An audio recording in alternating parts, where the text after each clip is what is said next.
అందరికీ నమస్తే అండి. గత 2 డేస్ బ్యాక్ ఒక యూట్యూబర్ వచ్చి విఠల్ గారు ఇలా తెలంగాణ కాంగ్రెస్ పార్టీ ఇన్ఛార్జ్ మీనాక్షి గారి గురించి ఒక మాట దొరలడం జరిగింది. తను ఒక ఆవేదనలో ఒక మాట అన్నారు, ఇట్లా మీ మంచితనం తెలంగాణకి ఏం పీకెనిక పనికొస్తుంది మీరు అనే విధంగా ఒక పీకే అనే ఒక పదం వాడినందుకు నేను ఒక మహిళగా, ఒక జనరల్ సెక్రటరీగా, ఎందుకంటే మీనాక్షి అమ్మ అంటే ఆమె ఒక మహిళలకి మరో పేరు అనమాట. చాలా సింప్లిసిటీగా ఉంటారు, ఫోన్ చేయగానే లిఫ్ట్ చేస్తారు, మా సమస్యను పరిష్కరిస్తారు. తనని చాలా పార్టీలకు అతీతంగా అభిమానించే వ్యక్తులు చాలామంది ఉన్నారు. కాబట్టి విఠల్ నా తమ్ముడే. ఎందుకంటే ఉద్యమకారుడు.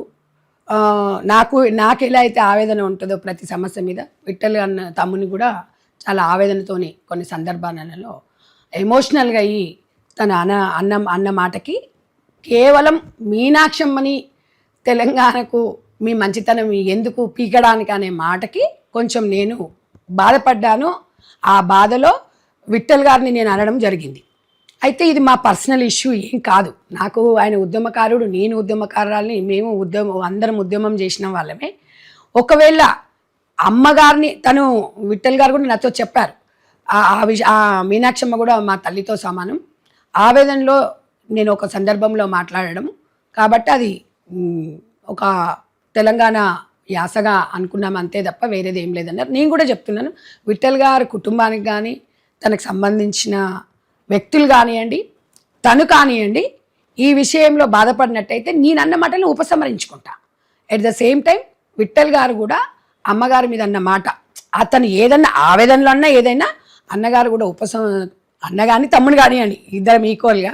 సో విఠల్ తమ్ముడు కూడా ఆ మాటను ఉపసంహరించుకుంటే బాగుంటుందని అంతే తప్ప ఈ విషయాన్ని ఎవరిని ఉద్దేశించి మాట్లాడింది గాను అందరం ఆవేదనతోనే. ఆయన ఒక 10 మంది కోసం ఆవేదనతో మాట్లాడుతున్నారు. నేను కూడా ఒక మహిళగా, ఒక మహిళలను అన్నప్పుడు కొంచెం మనం ఏ స్థాయిలో ఉన్నా, ఎక్కడున్నా, నేనైనా ఇంక్లూడ్ ఎవరమైనా మనం మాట్లాడేటప్పుడు కొంచెం జాగ్రత్తగా మాట్లాడాలని అంతే తప్ప ఇది ఎవరిని ఉద్దేశించి అనేది కాదు. వాళ్ళ కుటుంబం కానివ్వండి, ఇప్పుడు కూడా చెప్తున్నా, తనని కానివ్వండి 100% తనని ఇబ్బంది పెట్టినట్టయితే, బాధ పెట్టినట్టయితే ఆ మాటలు నేను ఉపసంహరించుకుని అట్ ద సేమ్ టైం మీనాక్షమ్మని కూడా తను అన్నారు మా తల్లిగారు లాంటిదే అని. కాబట్టి ఐఎమ్ వెరీ హ్యాపీ. సో మాటలు దొరలడము, స్పందన, ప్రతిస్పందన, తర్వాత ఉపసంహరించుకోవడం అనేది ఇంకా దానికన్నా పెద్దగా అంటే ఇంకేముండదు. దయచేసి ఈ విషయాన్ని ఇంతటితో వదిలేయాల్సిందిగా మీకు అందరు కూడా నేను కోరుకుంటున్నాను.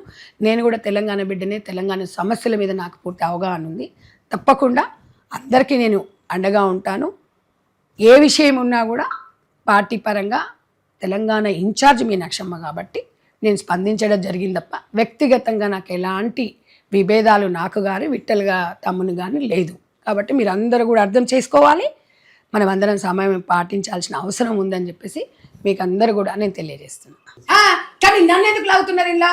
నేను ఆయన అన్నాను, ఆయన కుటుంబానికి నేను చెప్తాను. అంటే ప్రతి విషయము నేను రెస్పాండ్ అయ్యే, నేను ప్రశ్నించే గొంతును. పదవుల కోసం మాట్లాడే వ్యక్తి నేను కాదు. పదవుల కోసం వస్తే ఫస్ట్ చైర్మన్ రావాలి నాకు. మరి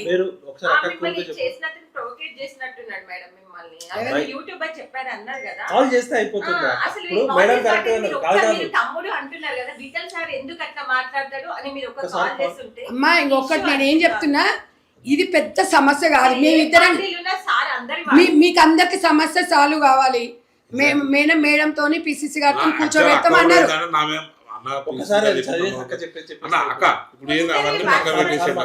టైం కంప్లీట్ అయిపోతుంది. ఊగది పెంచుకున్నా పోతే ఇంకా దానికి దారాలు వెళ్తూనే ఉంటాయి. ఒకసారి వెళ్తుంటే ఎందుకంటే మళ్ళీ నిరుద్యోగుల గురించి నేను మాట్లాడితే వాళ్ళు నా మీద ఇప్పుడు ఫైర్ అవుతారు.